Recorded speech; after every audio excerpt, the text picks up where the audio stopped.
Pernah kebayang nggak gimana ceritanya sebuah pulau yang kelihatannya kering kerontang, tapi ternyata nyimpen kekayaan alam yang luar biasa? Nah, ini dia pertanyaan besar yang bakal kita jawab bareng-bareng menelusuri kekayaan tersembunyi Pulau Timur. Oke, kita mulai dari sini ya. Coba lihat peta ini. Ini dia Pulau Timur. Letaknya di bagian selatan Nusa Tenggara Timur. Kalau dengar kata pulau tropis, mungkin yang kebayang itu hutan lebat, hijau semua ya kan? Nah, Timor ini sedikit beda. Biar kebayang segede apa, Timor Barat aja itu luasnya lebih dari 14.000 km persegi, dibagi jadi beberapa kabupaten. Gede banget kan? Dan wilayah seluas ini punya karakteristik yang unik banget.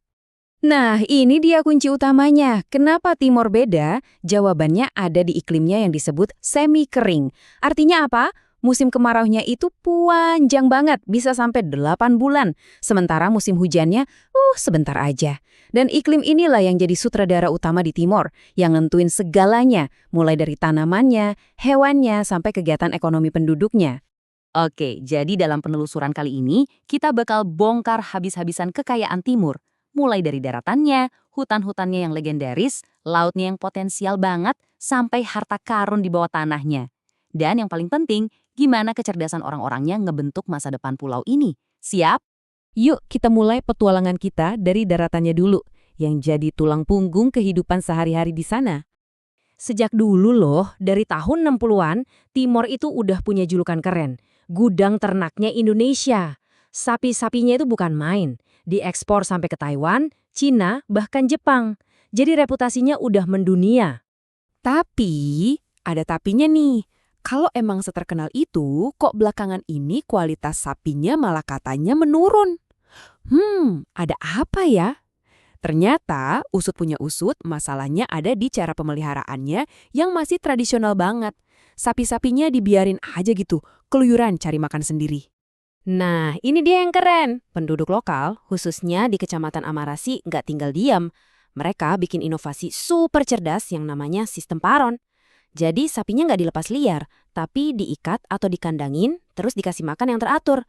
Dan hasilnya, wow, sapinya jadi lebih cepat gede, dagingnya lebih empuk dan gurih, dan jelas harganya jadi jauh lebih mahal. Ini bukti nyata gimana kecerdasan lokal bisa ngakalin kondisi alam. Tapi jangan salah, daratan timur itu isinya bukan cuma sapi loh. Ada juga kerbau, kambing, dan nah ini dia, kuda sabu yang terkenal lincah dan tangguh. Terus makanan pokoknya apa? Jagung. Tapi uniknya, perluasan lahan jagung ini sering diganggu sama ternak-ternak itu sendiri. Jadi ada tantangan tersendiri. Oke, dari padang saban yang luas, sekarang kita masuk lebih dalam ke hutan-hutannya. Di sini tersimpan harta karun yang ceritanya udah melegenda ratusan tahun. Dan inilah dia, sang primadona timur, kayu cendana.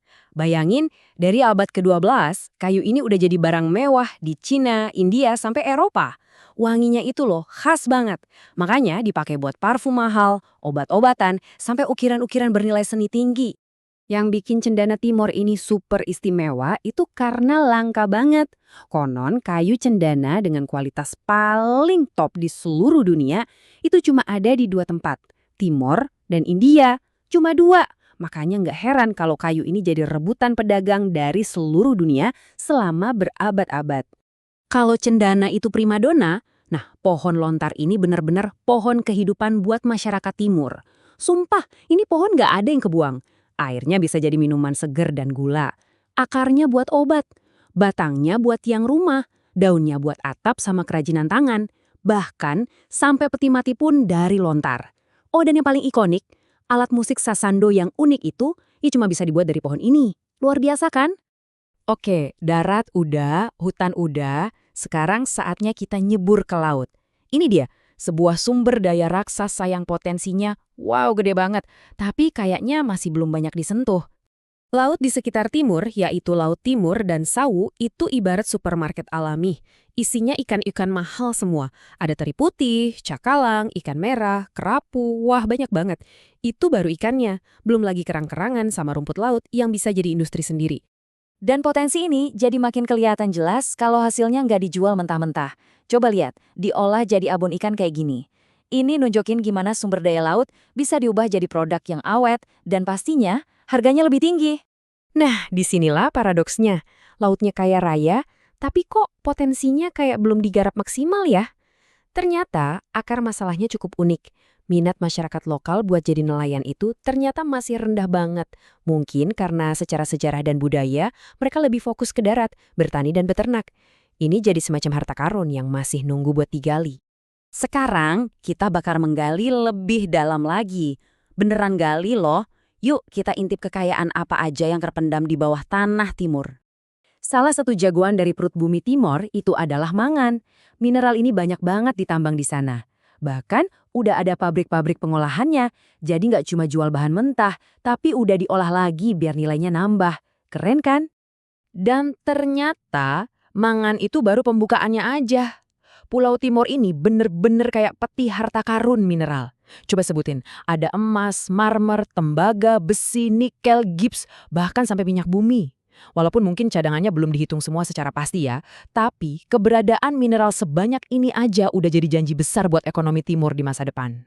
Jadi, setelah kita lihat semua kekayaan alam ini, dari darat, hutan, laut, sampai bawah tanah, apa sih benang merahnya? Apa pelajaran yang bisa kita ambil? Yuk kita simpulkan. Poin yang paling penting dari semua ini sebenarnya bukan cuma soal sumber daya alamnya, tapi tentang manusianya. Dari sistem paron yang super cerdas buat ternak, sampai cara mereka memanfaatkan setiap bagian pohon lontar, kisah Timur itu adalah kisah tentang inovasi, tentang gimana pintarnya manusia beradaptasi di tengah alam yang penuh tantangan. Nah, ini yang bikin kita mikir kan, kalau dari dulu aja mereka udah sekreatif dan sekuat itu dalam beradaptasi, kira-kira industri baru apa lagi ya yang bakal lahir dan meledak di Pulau Timur di masa yang akan datang? Patut kita tunggu.